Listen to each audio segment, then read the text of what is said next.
Welcome to another episode of Listen, Learn, and Love, hosted by Richard Osler. My guest on today's podcast is my friend Brittney Collado, and that is spelled Collado, but pronounced Collado. Is that right, Brittney? Yes. Brittney is in her mid-30s. She's married. She has 2 kids. Her husband is from Chile, and you're from America. Yes, like Davis County. Like Davis County, America. Brittney is active in the church, and I became aware of Brittney a couple years ago and read some of her blogs about her being really honest with the depression that she's battled and continues to battle. And I thought, as I read your blog, how courageous you are to be able to share your story with others. Some people that are working through depression or managing it, that's private. Some people would like to share that with others, and I think it's great both ways. And I think it's great you've created a blog, and it probably helps you from a therapeutic to share with other people, and I would guess you get a lot of messages in return of people that are walking the same road. I've had some really good experiences with it, and sometimes I turn around and look at myself and think, I don't know why it's therapeutic for me to take all my skeletons out of the closet and share them where anyone in the world can come find them, but it has been helpful to me. And we went to the same wedding reception, Pavel and Rachel.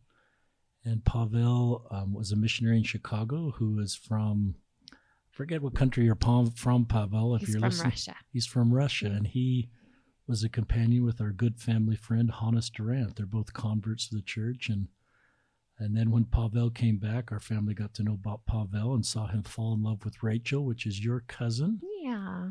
And they're up in BYU, Idaho, and I'm going to see them in a couple weeks when I speak up there at an LGBTQ event. But that's where I remember my wife and I met you at the temple during their wedding and then at the reception. So it's been fun to get to know you, Brittney. It was pretty great. So this podcast is going to be about depression.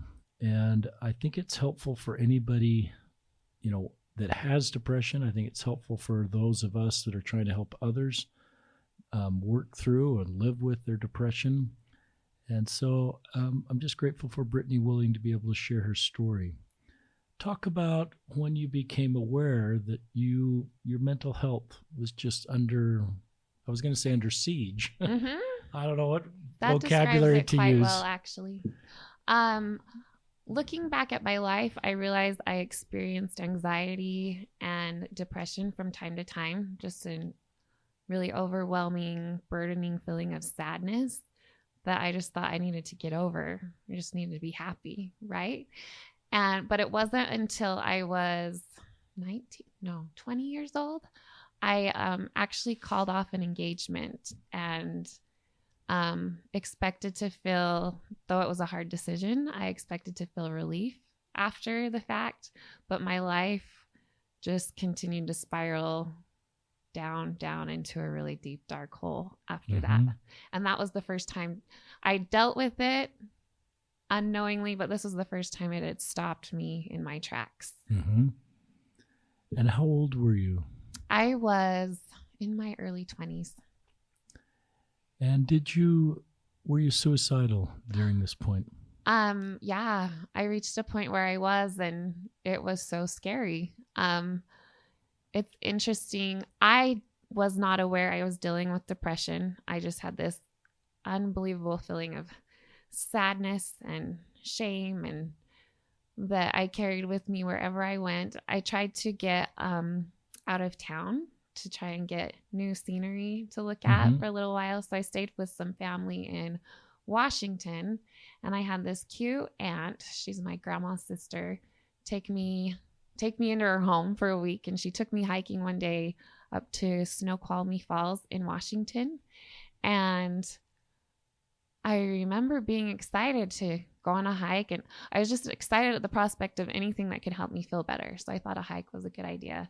But when we reached the point, this overlook where we could see the waterfall, I had this desire to fall off the waterfall, and that registered with me, and it terrified me. Terrified you. Yeah.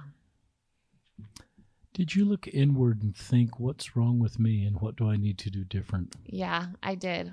My insides were screaming, like, where did this come from?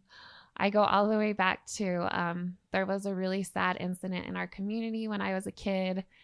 A friend accidentally shot his own friend while Wow. playing with his parents' gun, and then went and turned it on himself. So it was a double tragedy. And our school went to great lengths to teach us the importance of gun safety, but also of there's nothing so bad that it can't be fixed.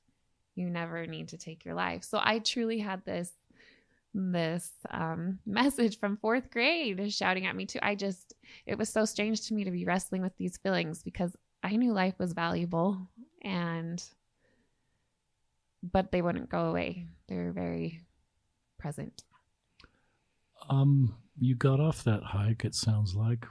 Just kind of keep sharing your story with us, Brittney. Okay. Yeah, the goal was to go to Washington and come home and feel better. But and I had my family waiting at home with me. I'm the oldest of 4 kids, and had always been really good at being the oldest sibling. I just liked that role, but now I felt this huge burden as I was coming home. They were hoping and expecting that I would be better, and I was far from better. I think I was worse. It was really hard to see the concern in my parents' eyes as they watched me. They were so eager to see me come home and just say, it's over, I feel better.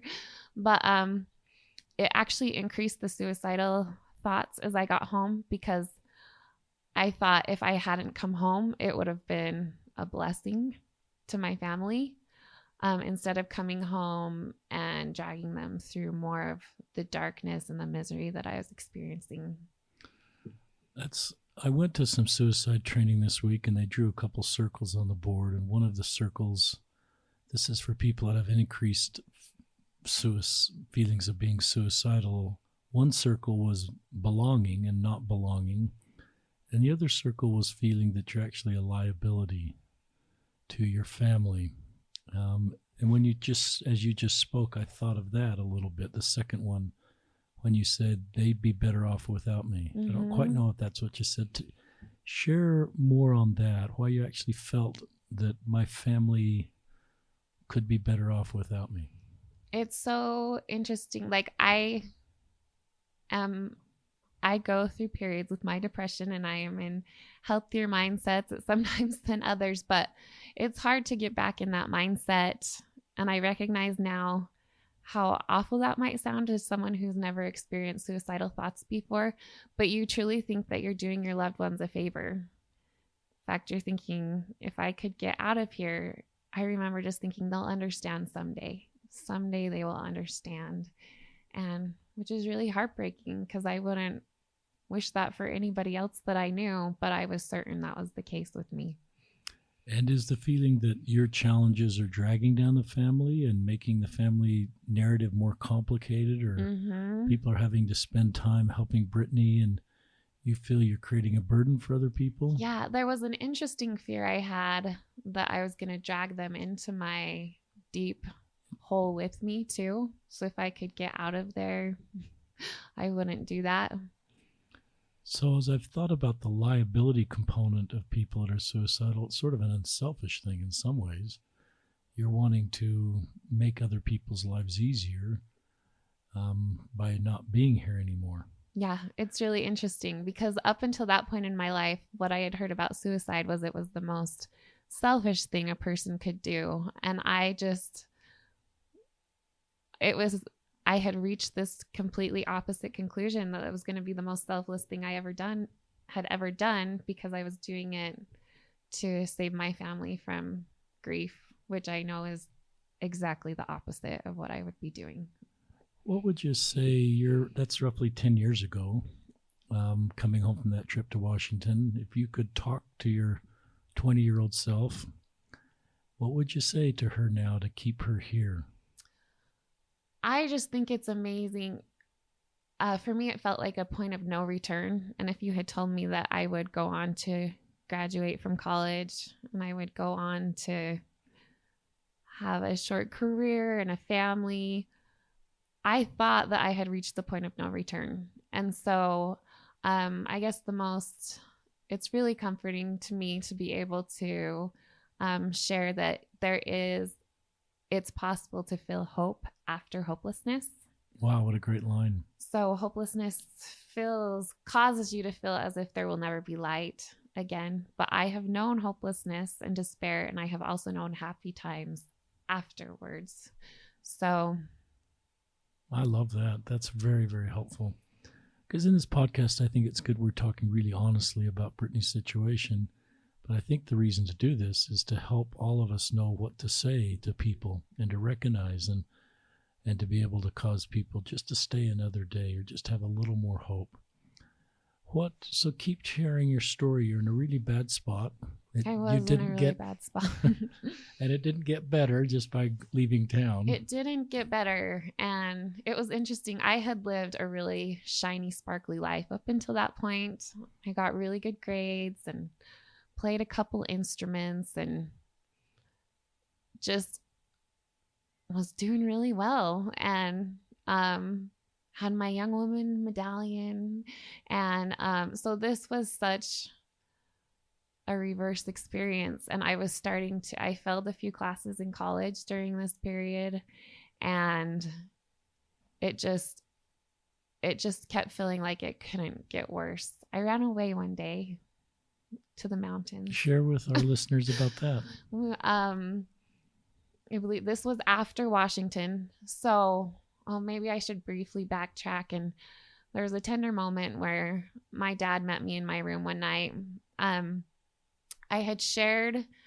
think I had shared with my bishop and my grandfather that I had thoughts of taking my own life. And I thought that we were part of this just like secret team and that they'd keep my secret for me. I was convinced that they would in the mindset that I was in. And, but I know better now that I'm certain they shared that information with my parents. And my dad met me in my bedroom one evening and just tearfully begged me to stay. He said, "We will help you through whatever it is. We'll do whatever we have to do, but you have to stay. You don't know what it would do to us if you left."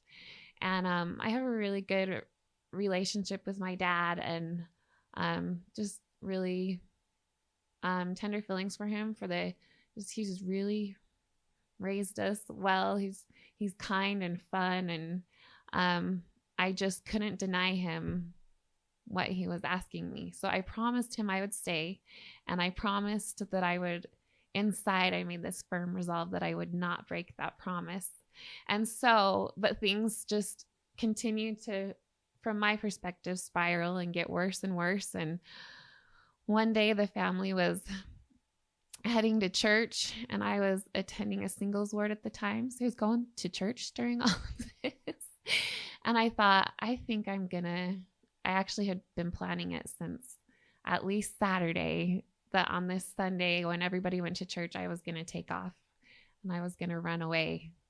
And because I couldn't take my life and I'd promised not to do that. So I would just remove myself from my house and make it hard to find me. And it was really interesting. My grandpa owned some property near a mountain and I hiked. Okay, so you can ask questions at any point, but I thought I need to be seen at church to get away with this so people will think I was at church today. So I went to church in my dress and then I snuck out and walked up to the mountains in my Sunday clothes and went to my grandparents' house and changed my clothes and grabbed a couple of random items like peanut butter and a hammer.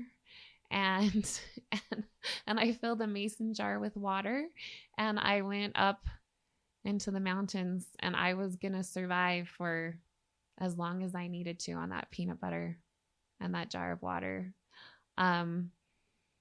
It wasn't too long before people noticed that I was missing and I tell you, up until this point, I'd been on student council, all those kinds of things. And now I had the Layton police looking for me.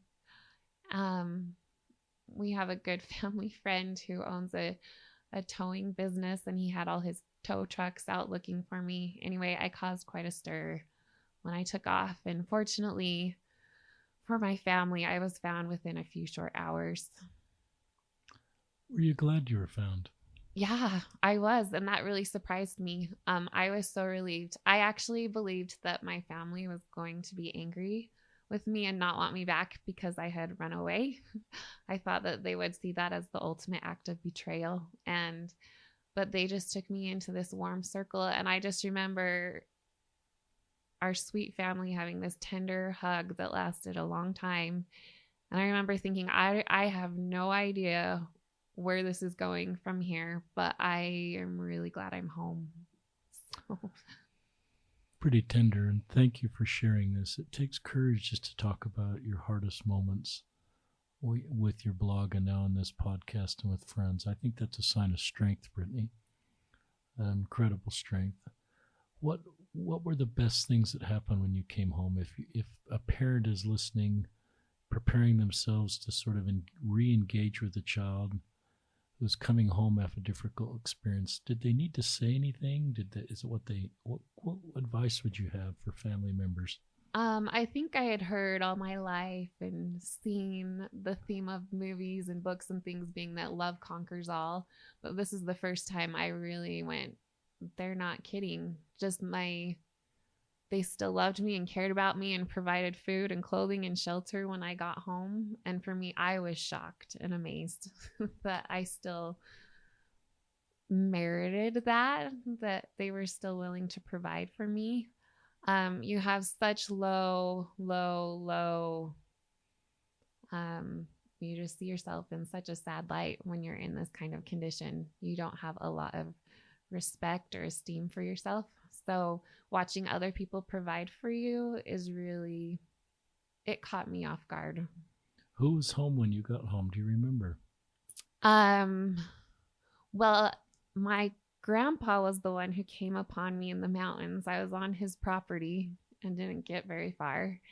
And he embraced me. And then he brought me, we didn't have to go very far to get back to their house. And my grandma just held me and we sobbed together for about 15 minutes. And after that, I had to meet with the police, which was just amazing. And I mentioned this in my blog, but one of the policemen said, "Hey, I went to high school with your mom." And I was just like, this just gets better and better.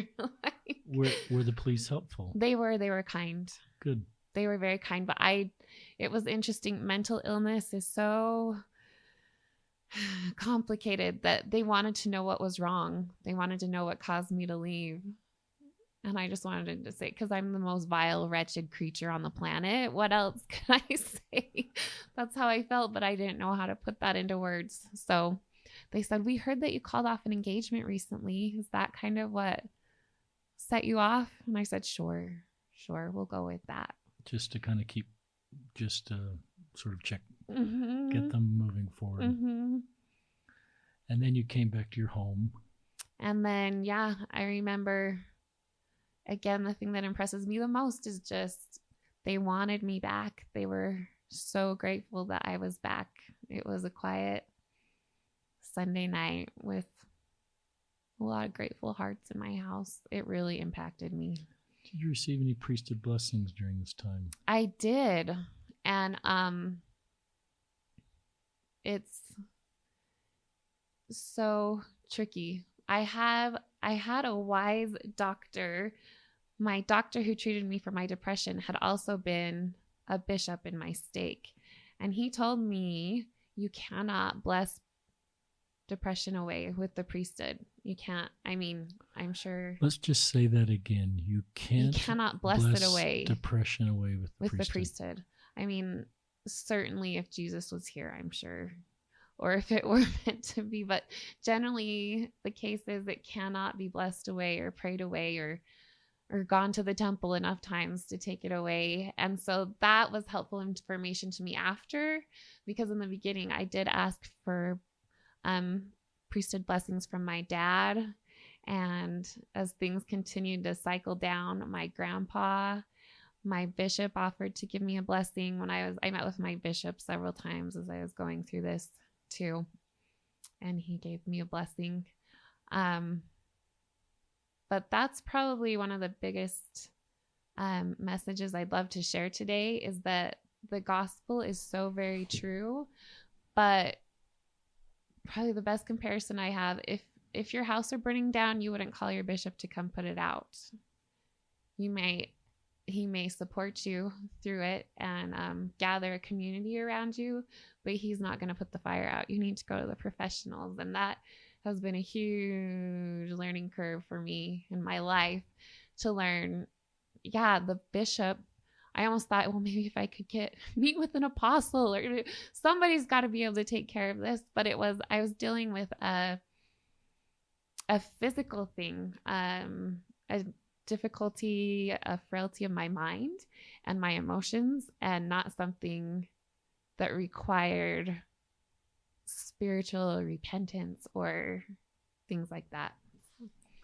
Yeah, there's some similarities between this and what I say with our LGBTQ friends. I sometimes say, I don't like to put limits on the power of the atonement, but for some reason, God doesn't choose to change hair color or eye color or sexual orientation. And I think he has the power to do that, just like you've said. But I think perhaps with physical illness, he certainly has the power to heal us. With mental illness, he could heal us, like you said.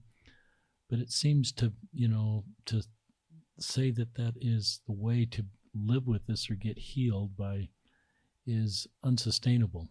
And I would assume part of that is when I was tweeting out about this, just because other people have taught me about this.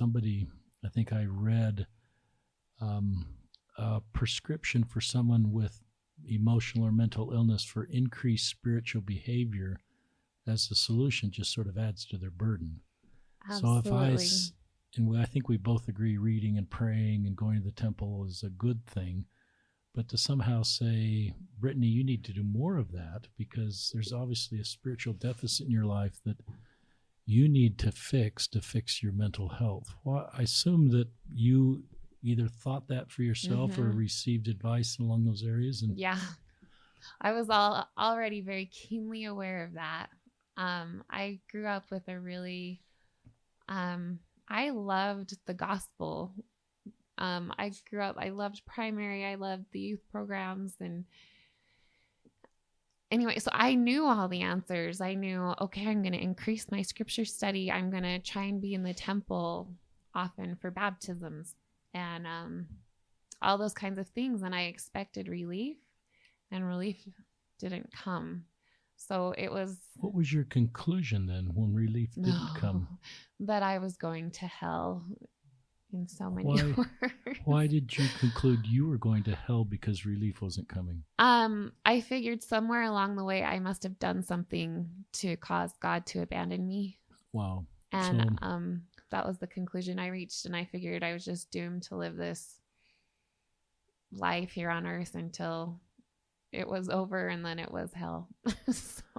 So that's really powerful and painful. What you just said is that you concluded, because you were doing everything right and doing even more right, and it wasn't solving your mental health, that you, like all of us, could look back into our past and find a mistake or a series of mistakes and say, that's why. Yeah. It's because XXX happened. Yes. And I could draw a map. I am no longer worthy of God's love. Mm-hmm. And since I am not getting better, that's proof that God does not love me, and the reason why is because of XYZ. Mm-hmm. So that's pretty powerful, and not that it's accurate, but I can see where a culture, and at times maybe I as a leader even would reinforce that narrative versus the reality of what's going on. Mm-hmm. That's really helpful for our listeners. And what caused you to break that cycle? I'm assuming you feel worthy of God's love. I do now. It's so much more, it's not dependent on anything. It's so much more free and large and encompassing than I thought it was. I learn as I continue to work through chronic depression on a day-to-day basis. Um, there's just, I've seen a lot of evidence that God's love is so much more broad than we allow it to be in our minds a lot of the time. I wanted to share, we talked a little bit about priesthood blessings, and in the beginning of this experience, way before the suicidal thoughts and the running to the mountains, but I was still in distress, my dad gave me a blessing, and in that blessing he said, someday you will be a light to people. And I'm preparing a church lesson tomorrow about how God keeps his promises even when it seems like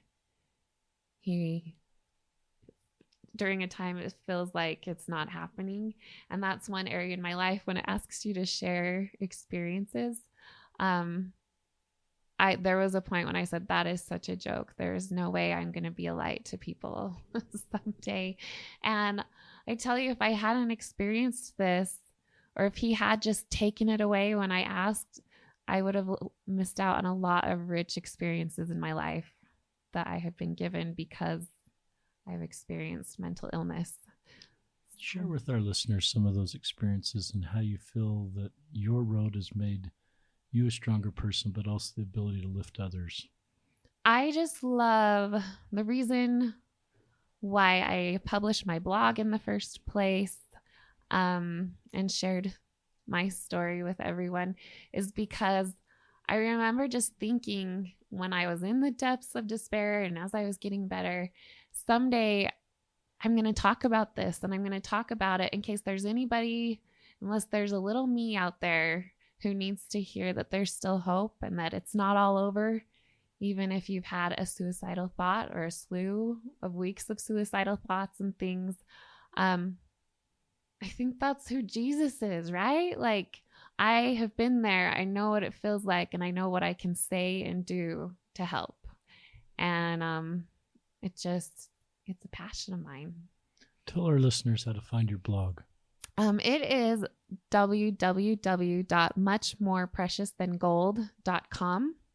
And I just have 2 volumes of stories on there. There's one that describes this time period in my early 20s and tells a lot of the stories that I have told you and then some. And then I also, a couple of years ago, just wrote what it's like to be a mom and an adult and trying to get through this life with mental illness too, because my perspective has changed, and but it's still really hard. But I have been able to I kind of understand better where Heavenly Father and Jesus are in it all. When my younger experience, I was just certain they had abandoned me. Talk about after the runaway experience, did things get better? So, or was it coming home from Washington where things still got worse? Yeah, coming home from Washington, things definitely got worse. Coming home from running away, things were kind of weird and strange and awkward, but I did end up getting to a really healthy state of mind over the period of several months. It's kind of scary with depression. Like, let's say that you have a cold and you're thinking, wow, I've had this cold for 6 days now. Wow, I've had this cold for 2 weeks now. I should be about done. If you do that with mental illness, it just aggravates the situation, because I've been dealing with this for 3 months now. I've been dealing with this since my last birthday. I've been dealing with this. Anyway, there's no set regimen or there's no surefire way to get rid of depression in 29 days or whatever.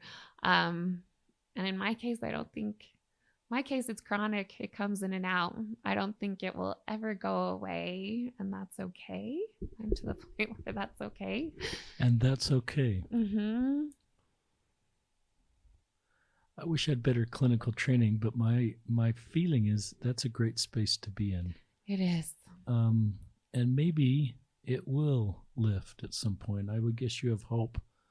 And I don't think you're self sort of like saying, but I think you're just living with the practicalities. You've probably gone through the stages of grief in a way of anger. I don't know what those are, Mm-hmm. but I think acceptance is a stage of grief, and then there's an acceptance of your own mental illness and the depression, the chronic depression that has been a part of your life and will likely be a part of your life. And instead of having that being overwhelming, and it seems like you're at peace with that, and now just living with the new norm. Well, because it really is uncomfortable. It goes against the grain of society. As far as just the way I was raised, you can do anything you dream you can do, and we're gonna beat this. Anyway, I found a lot of relief as I just say, what if it's here for a while? What if I don't have? That has been an exhausting road, to be honest. That's kind of what I write about in my second volume on my blog, is just coming to terms with, you have this resolve, this strong resolve. We're going to beat this. We're going to beat this. And any sign of depression is something bad that we have to get rid of. Now I'm learning, as I have a low mood creep in one week or one morning, just like, hey, I know you. You've been here before. Instead of having to battle up and go to war, I can just be accepting. I like the word you used, Brittney, exhausting, and how this stage is less exhausting.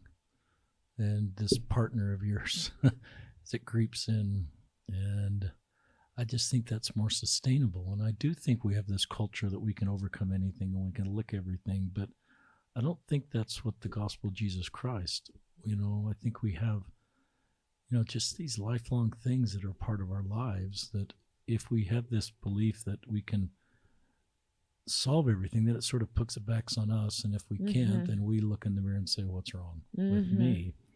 So I love where you are, and I think it's really helpful for our listeners. Talk about church and sometimes how, even though you have a great testimony of church and love the church, how it can be difficult at times for someone with mental illness. Yeah.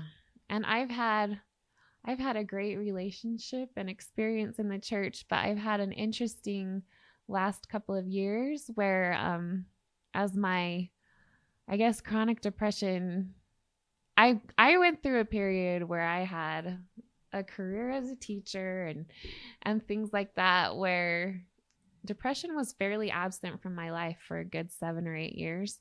And now it's been here again for a while. And remind me.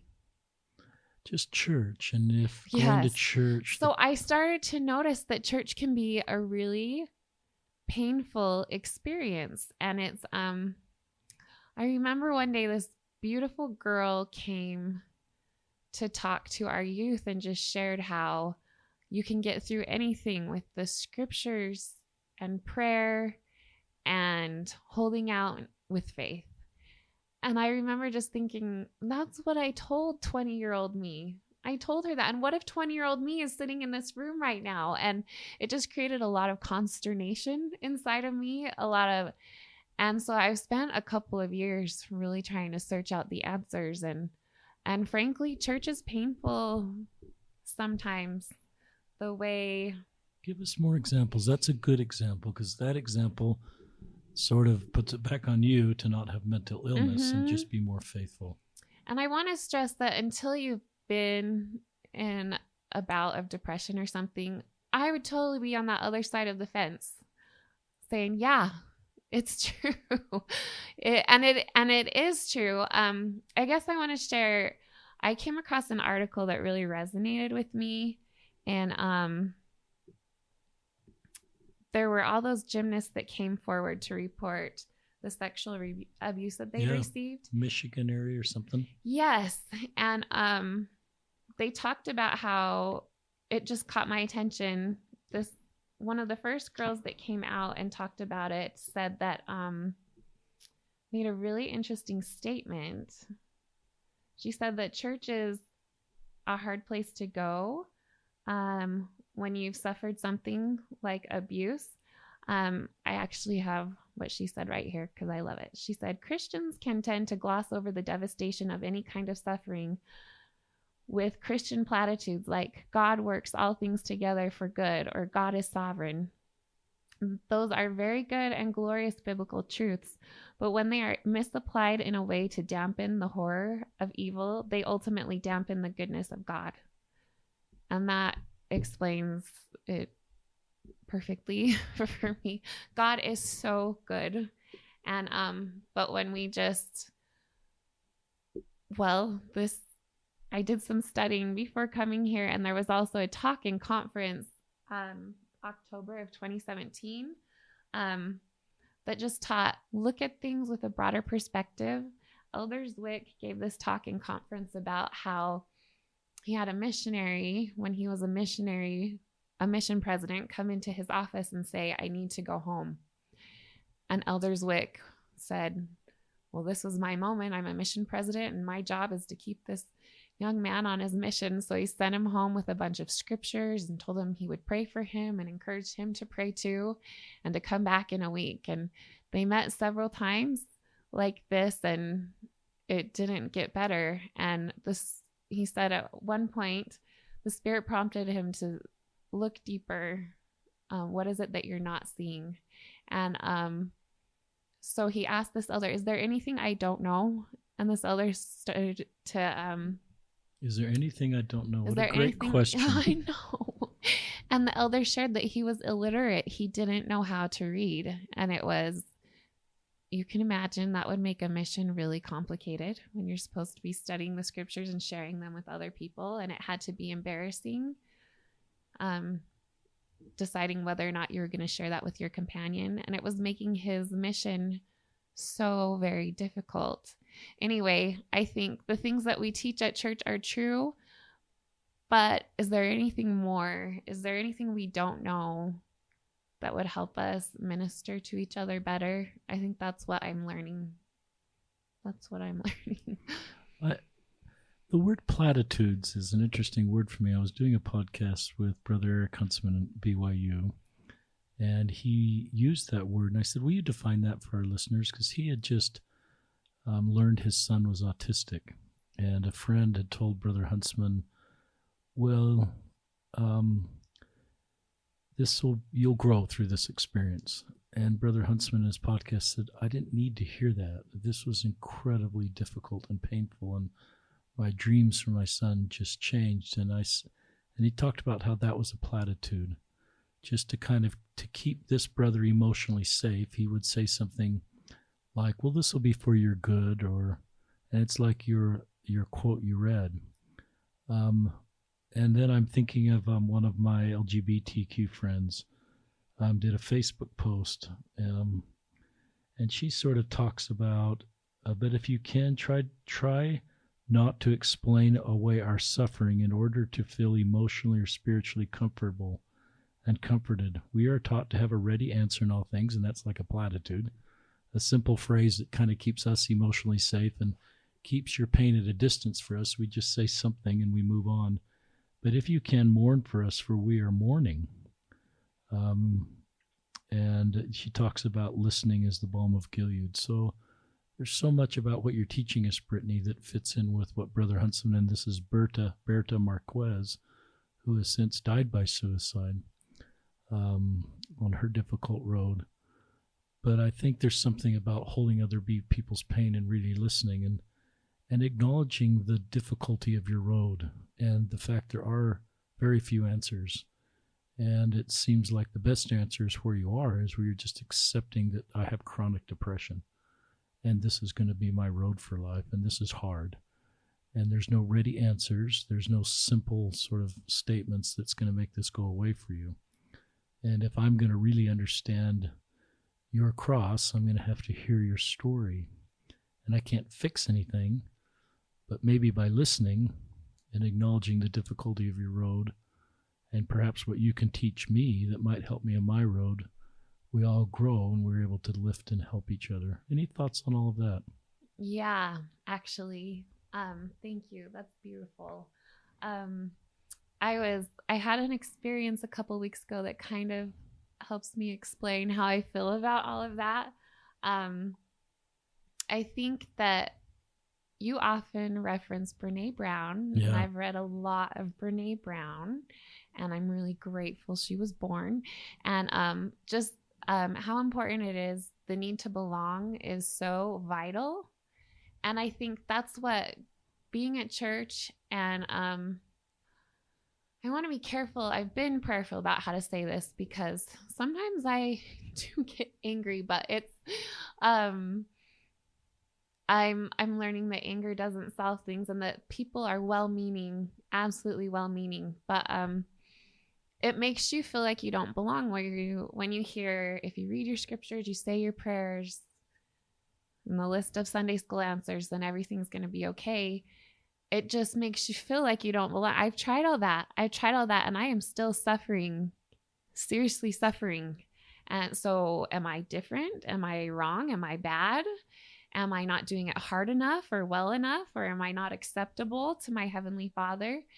And so I think I'm grateful that this experience has taught me the need to just look for how I can help others know that they belong. So I have this kind of cute story about my family. We had heard, my family with my husband and my 2 kids, we'd heard that going to the Grand America in Salt Lake for breakfast was a pretty special experience. So we decided we wanted to do that one Christmas, and we went down, and it's not cheap, and so we prepared for that, and went down and went to place a reservation, and the hostess there, wasn't pleased with how we were dressed or something, and it was written all over her face. Wow. And but we had brought the right amount of money, and so we were let in.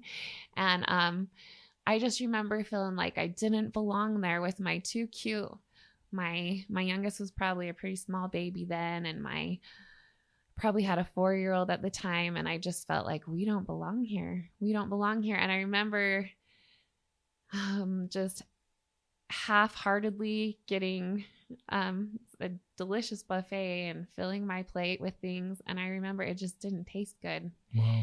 And so that was probably about 4 or 5 years ago, and every time anybody mentions anything about that buffet, I just blow them off and say, I've been, and it didn't do much for me.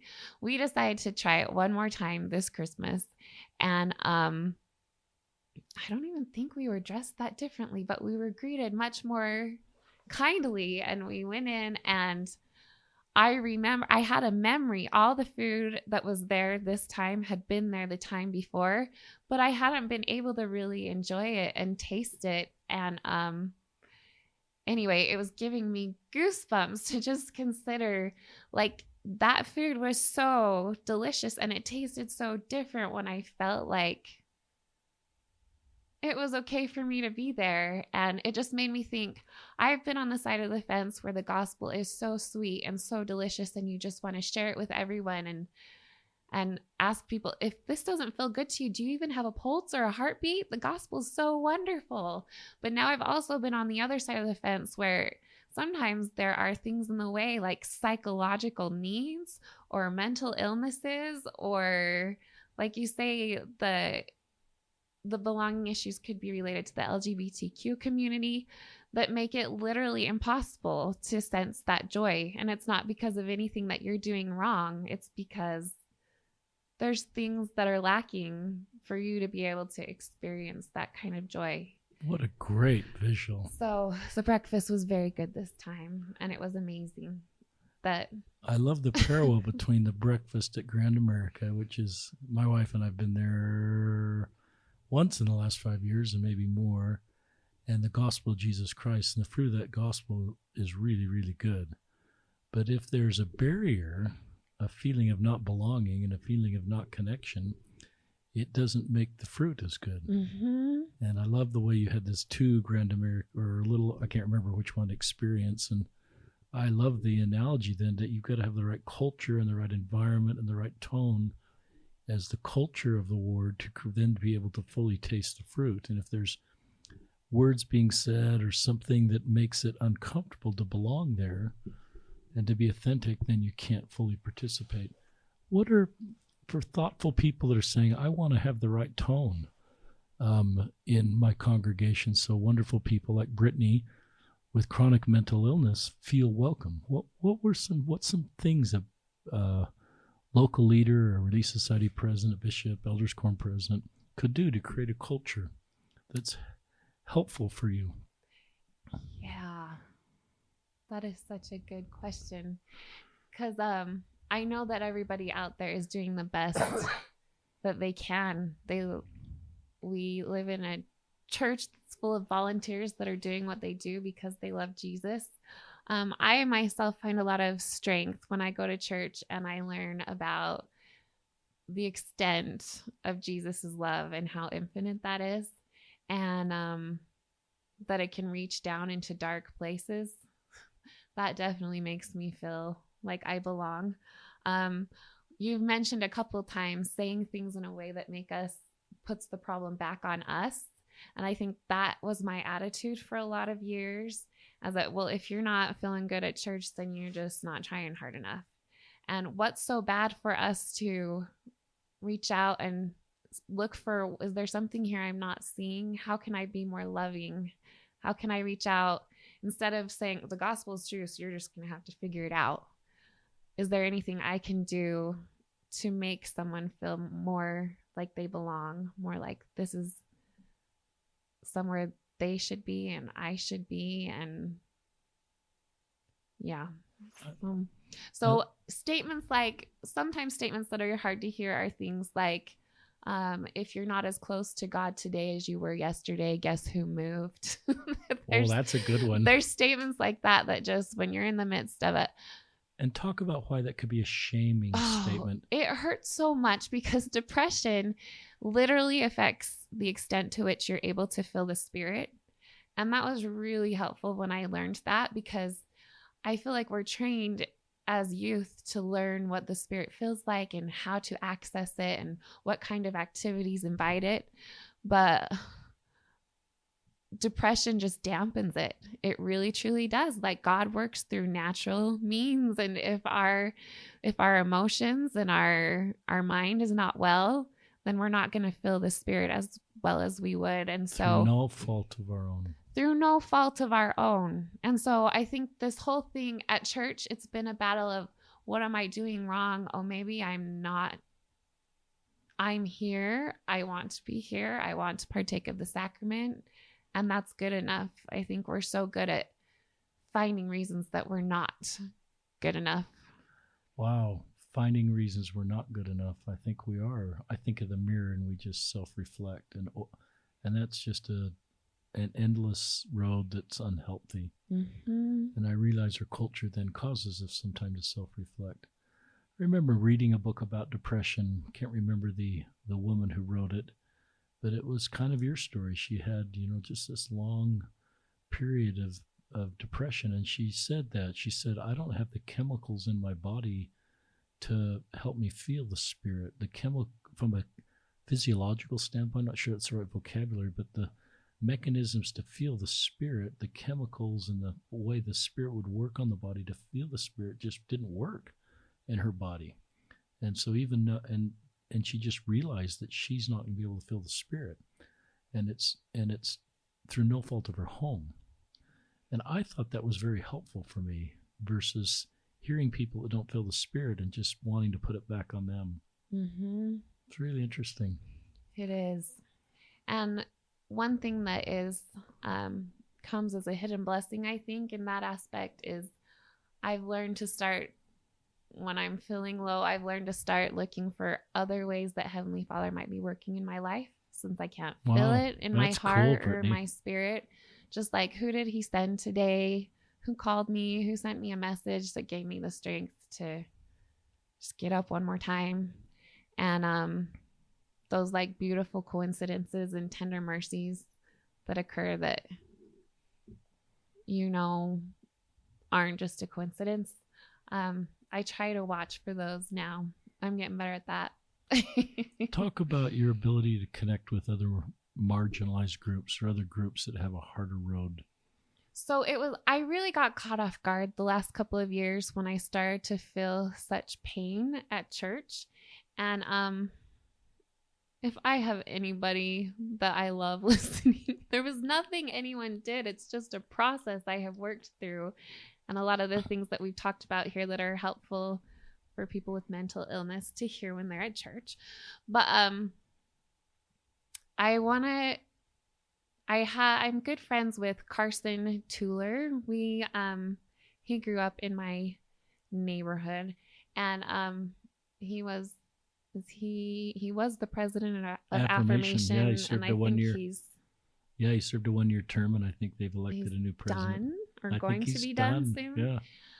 Anyway, he was a fun kid to grow up with. I actually was in the singles ward when he was in his teenage years, but he'd come over to visit my sisters and was just a whole lot of fun. Anyway, I was aware of his experience coming out as a gay Mormon and just wondered, and from his Facebook posts and such, was able to piece together that I think church might be painful for him too. And I wrote him a letter one day just out of, when mental illness causes you to do a lot of things out of desperation. So I just messaged Carson one day and said, hey, I know it's been a while. I'm just wondering, is this aspect of being at church hard for you? And anyway, I know we're all in different stages of activity and stuff when facing these challenges, but he wrote back the longest, kindest letter that let me know that he absolutely did understand. And that opened a door for me. And so did like the Listen, Learn, and Love podcast, to just learn about people who actually do know that darkness and despair, and they are accustomed to living with it and accustomed to kind of feeling out of place and like they don't belong. So it's actually really given me a tender place in my heart for anybody who feels marginalized.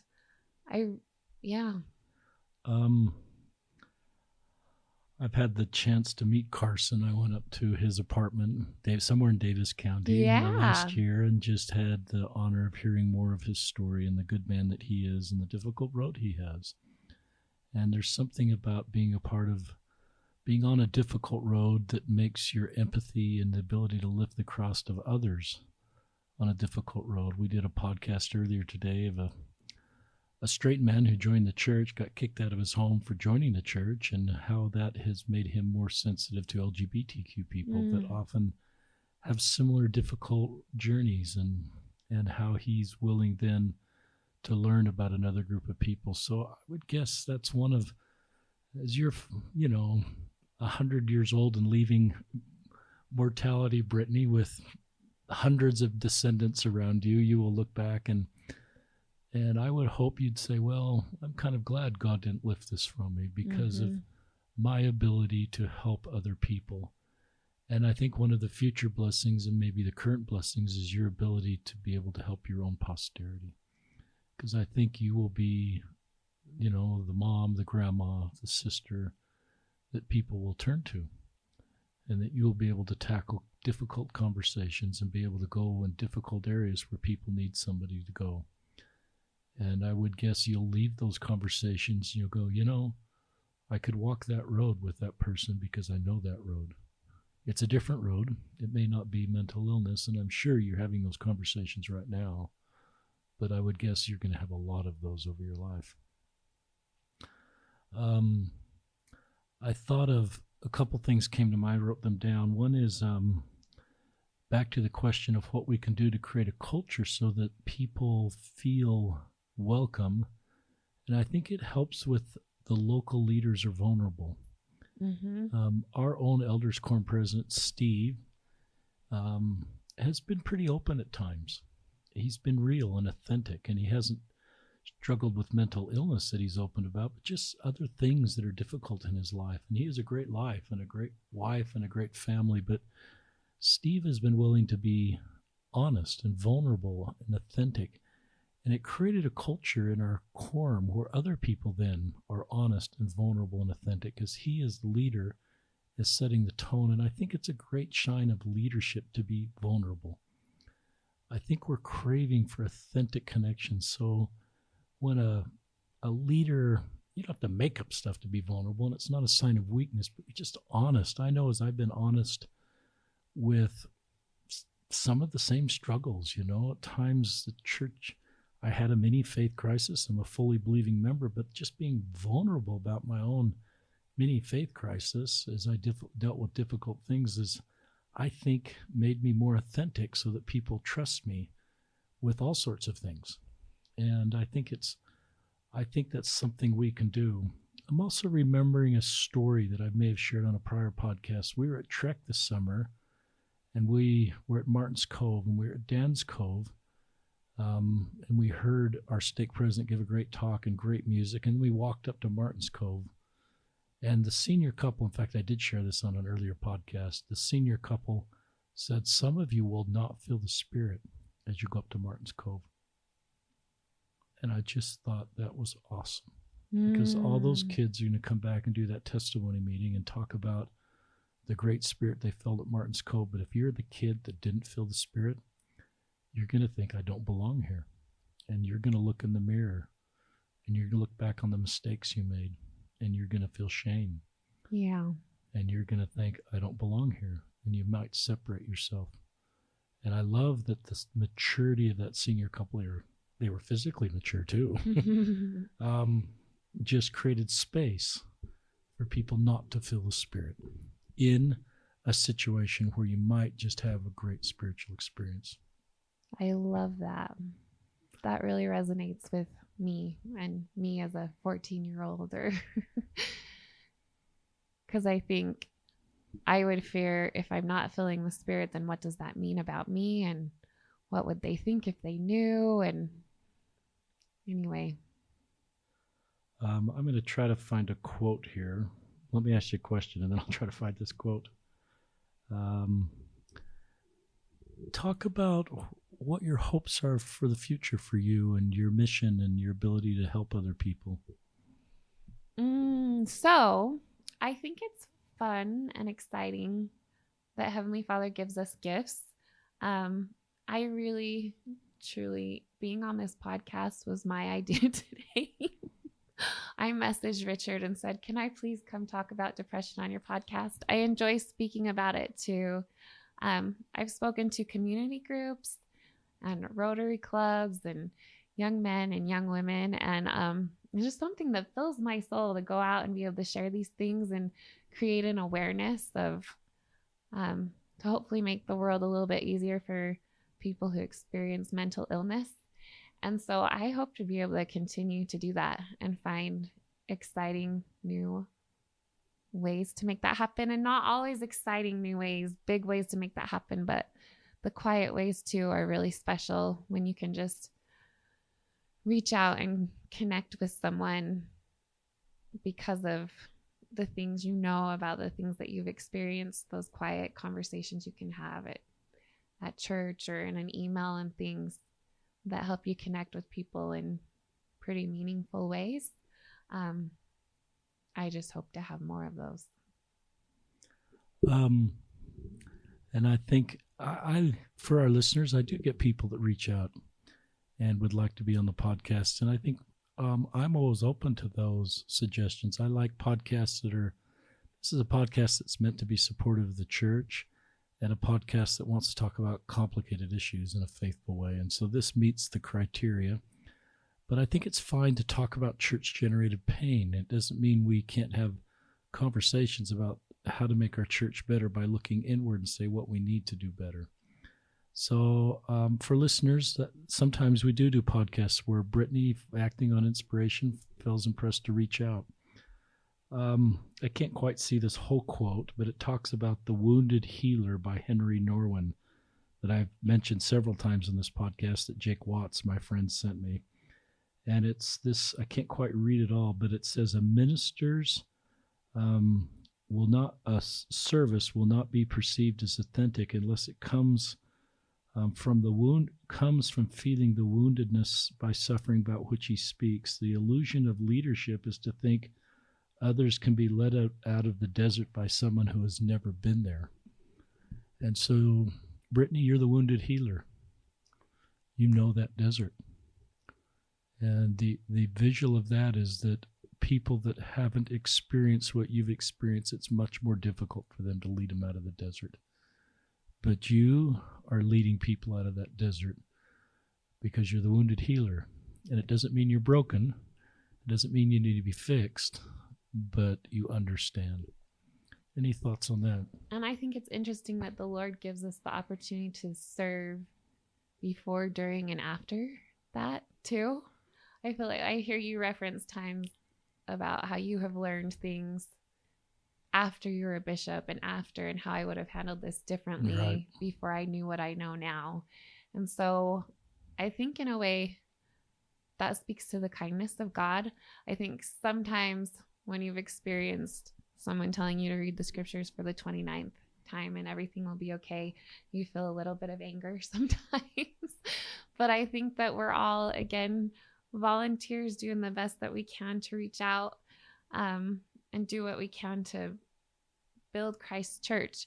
But I also think there's a great amount of relief that can come when somebody that we think has it all together can be vulnerable and tell us things that we didn't think they knew. I think I smiled a little bit and was terrified a lot before I published my blog. It was one of those instances where you hit publish and there it is in front of the whole world. Vulnerable life out there. I was living in Davis County and I had this cute house and a cute yard with a cute swing set and a perfect picture. Yes, as far as anybody knew, I had it all together and I had it figured out and the boxes checked. And so I was kind of excited and really nervous about what was going to happen once my friends and my neighbors were aware of this chapter and aspect of my life. And it's actually so much good has come from it.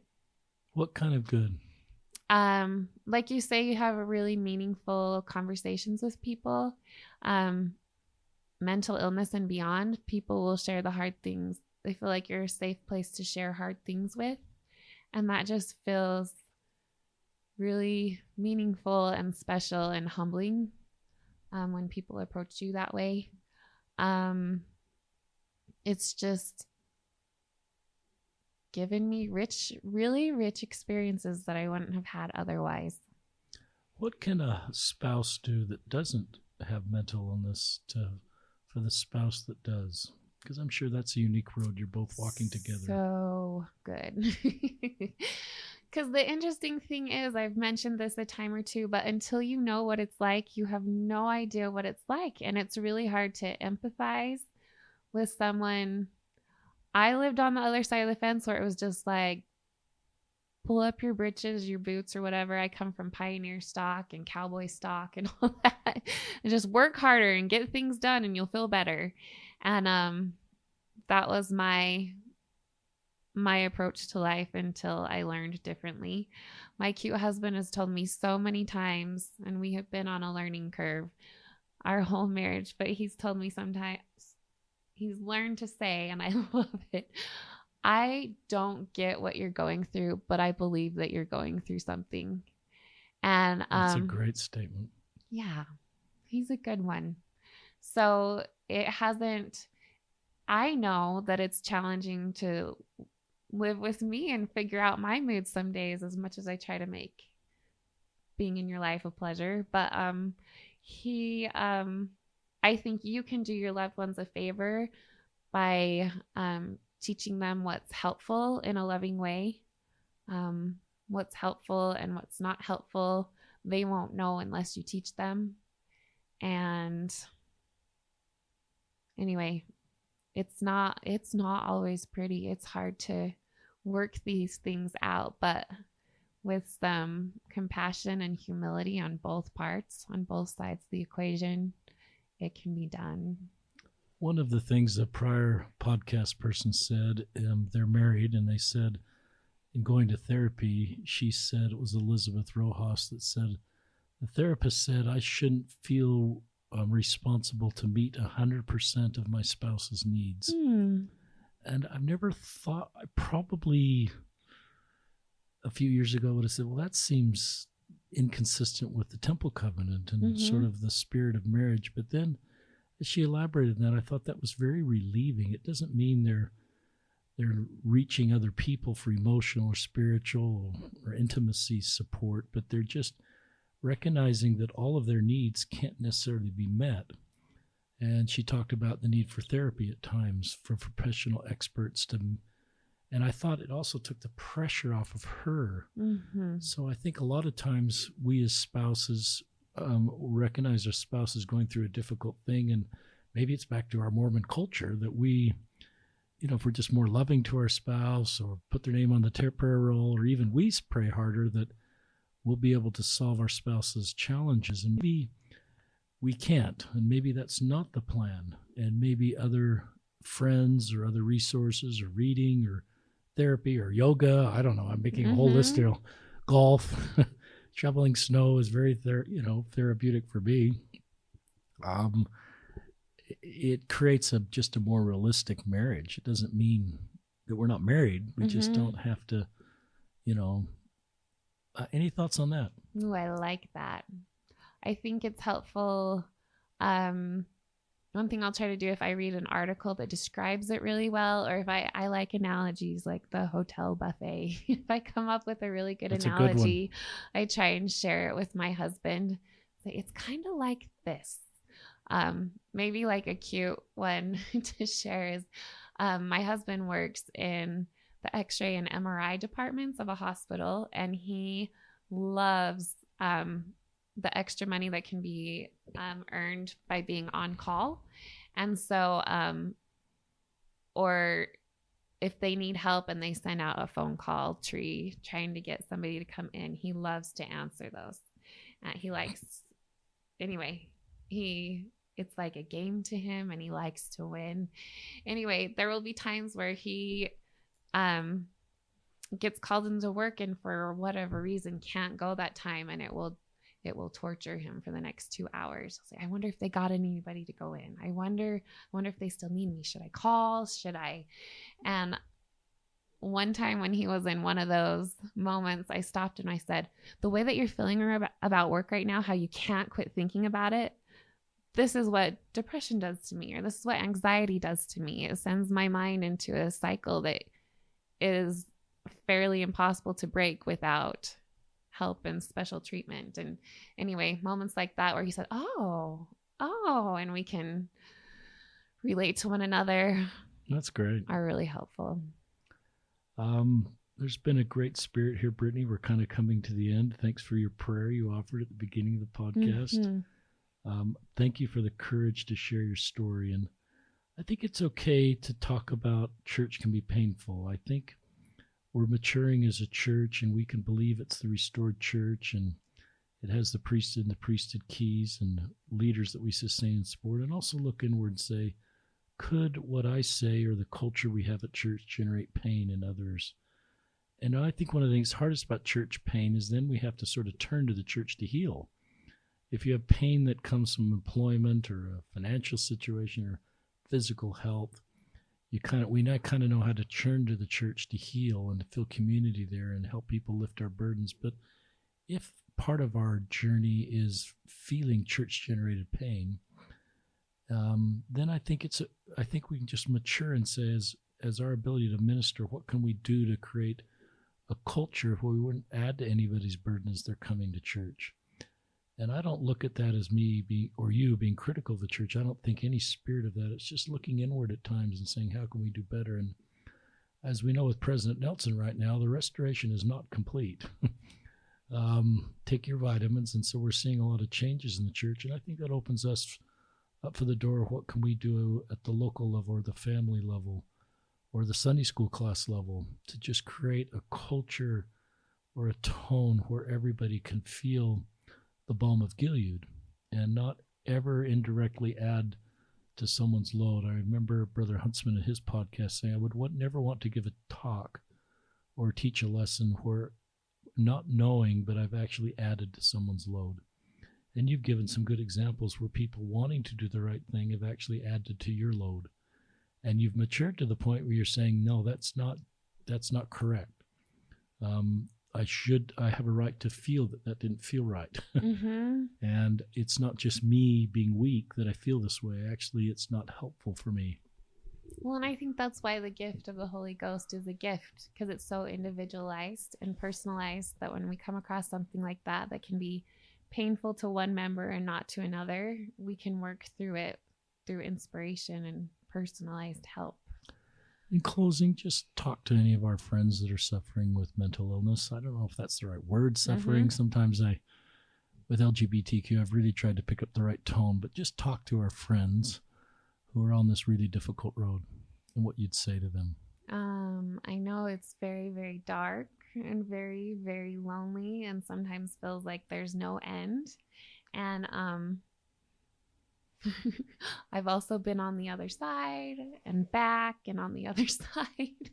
And I know there's purpose in it, even though sometimes it doesn't feel like it.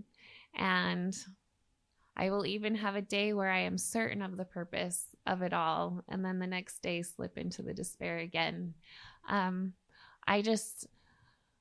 than anything, I know that we have a loving Heavenly Father who watches over us and a Savior who knows what it feels like, what we're going through. And I guess I'm really starting to appreciate that part of the plan. He didn't just drop us down here and say, I'll help you out, but he actually provided a Savior. And then I know there's a Holy Ghost that can give us individualized help on our way through. And it's not always going to be pretty or easy, but we will do it. We can do it, and we are loved. So that's great, Brittney.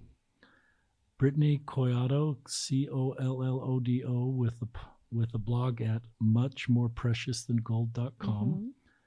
Thank you for joining us. You are strong and courageous and wonderful. And on behalf of all of our listeners, we're just so grateful you took the time to share some of your story. It helps all of us. We all need each other. We're not meant to walk all these roads alone. We need to belong on how we feel. We all need each other to be able to heal each other. And so thank you for sharing your story. And thank our listeners for joining us on another episode of Listen, Learn, and Love.